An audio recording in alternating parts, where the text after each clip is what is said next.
Assalamualaikum warahmatullahi wabarakatuh. Selamat datang di mata kuliah pengantar basis data. Sebelum kita memulai apa itu pengantar basis data, apa itu basis data, mungkin saya akan bertanya terlebih dahulu kepada teman-teman, apa yang teman-teman ketahui tentang basis data? Baik, kita mulai dari suatu quote bahwa the world is increasingly driven by data. Dan di kelas ini akan mengajari dasar-dasar dari bagaimana cara menggunakan dan melakukan manajemen data. Di sini outline kita pada pertemuan satu adalah mengapa basis data itu penting, kemudian apa itu data dan informasi, kemudian pengertian basis data, lalu ada sistem pemrosesan file dan sistem basis data, serta database management system atau DBMS.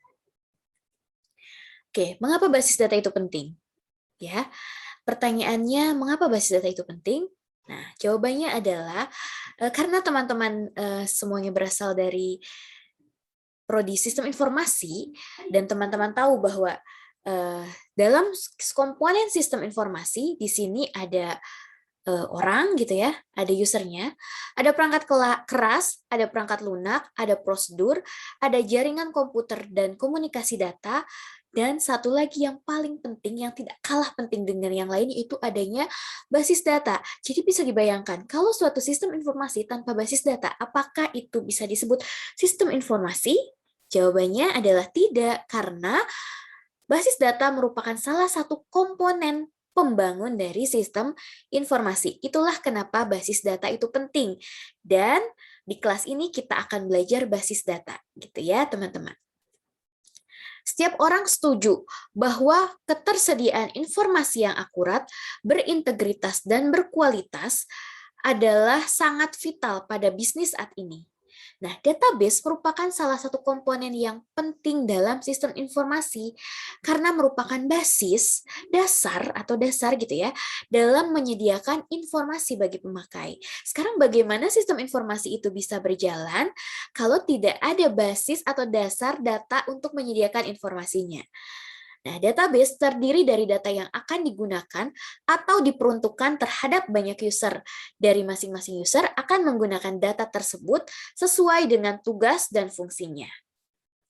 Sistem basis data atau database sangat penting dalam kehidupan dan sehari-hari serta pada zaman modern yang sekarang ini karena database merupakan landasan bagi pembuatan dan pengembangan program aplikasi.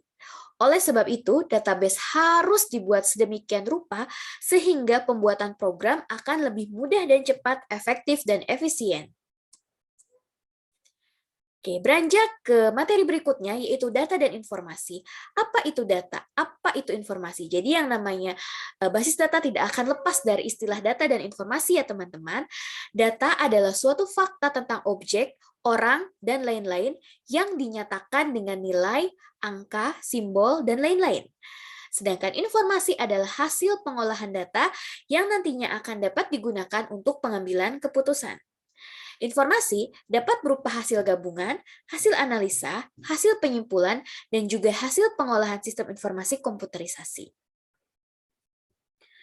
Sedangkan yang berikutnya adalah apa itu basis data. Kita sudah mengetahui apa itu data, apa itu informasi, ya.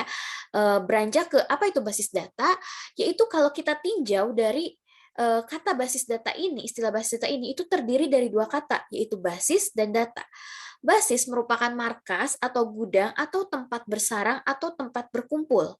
Sementara data itu adalah representasi data fakta dunia nyata yang mewakili suatu objek seperti manusia, pegawai, siswa, pembeli, pelanggan.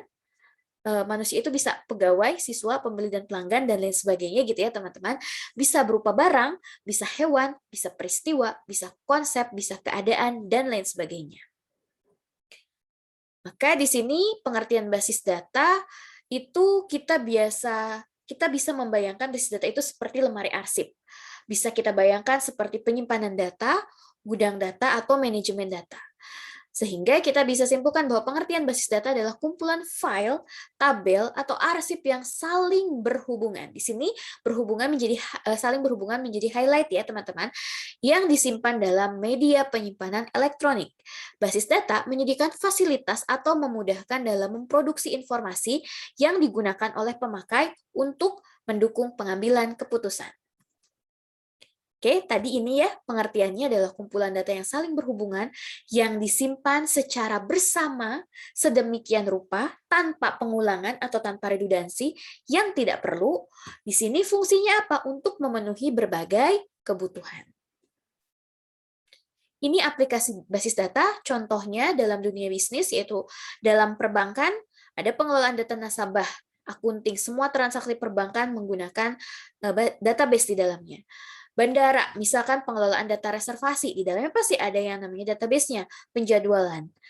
Selain itu di universitas, pengelolaan pendaftaran dan si akadnya teman-teman, itu pasti di dalamnya ada basis datanya, begitu ya. Pabrik, pengelolaan data produksi, persediaan barang, pemesanan, agen.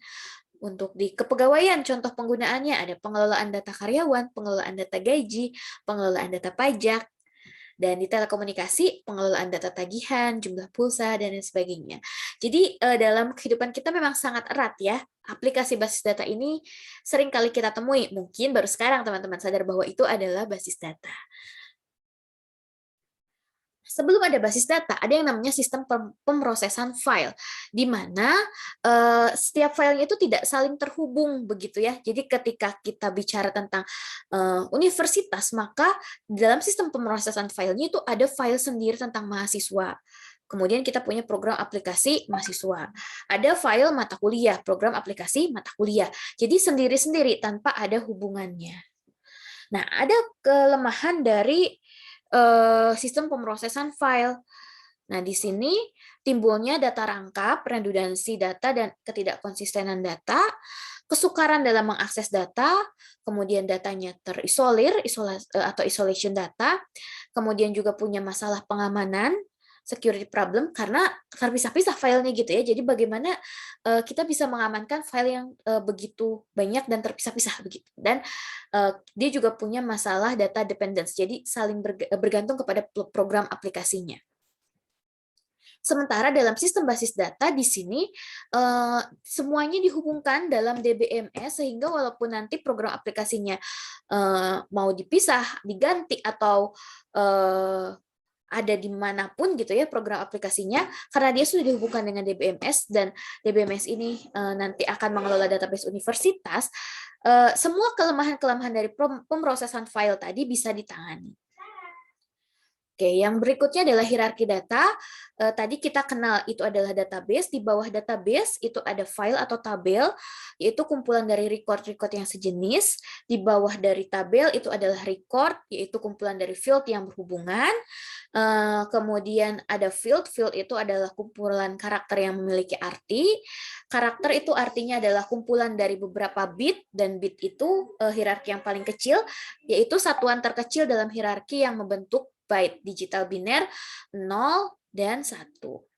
Berikutnya adalah database management system, yaitu suatu program komputer yang digunakan untuk memasukkan, mengubah, menghapus, memanipulasi, dan memperoleh data informasi secara praktis dan efisien. Nanti ini kita akan banyak belajar ya di DBMS ini. Ada contoh-contoh produknya yaitu MySQL, Oracle, Postgre, Microsoft Access, dan SQL Server. Nanti kita akan pelajari di pertemuan-pertemuan berikutnya. Dan khususnya nanti di praktikumnya kita akan banyak berhadapan dengan DBMS. Seorang user dari sistem dapat melakukan operasi terhadap file-file tersebut. Operasi yang dapat dilakukan yaitu bisa menambahkan file baru, kemudian menambah data ke dalam file yang sudah ada, mengambil data dari file yang sudah ada, merubah data dari file yang sudah ada, menghapus data dari file yang sudah ada, dan menghapus file dari database. Komponen dalam sistem basis data yaitu ada data, ada perangkat keras, ada perangkat lunak, dan ada pengguna. Keuntungan dari pemakaian basis data yaitu terkontrolnya kerangkapan dan inkonsistensi, terpeliharanya keselarasan data, datanya dapat dipakai secara bersama-sama, memudahkan penerapan standarisasi, memudahkan penerapan batasan-batasan pengamanan, terpeliharanya integritas data, terpeliharanya keseimbangan atas perbedaan kebutuhan data dari setiap aplikasi, dan program atau datanya independen. Nah, walaupun begitu, basis data masih ada kelemahannya, yaitu mahal dalam implementasinya, rumit dan kompleks, penanganan proses recovery dan backup-nya cukup sulit, dan kerusakan pada sistem basis data dapat mempengaruhi departemen yang terkait.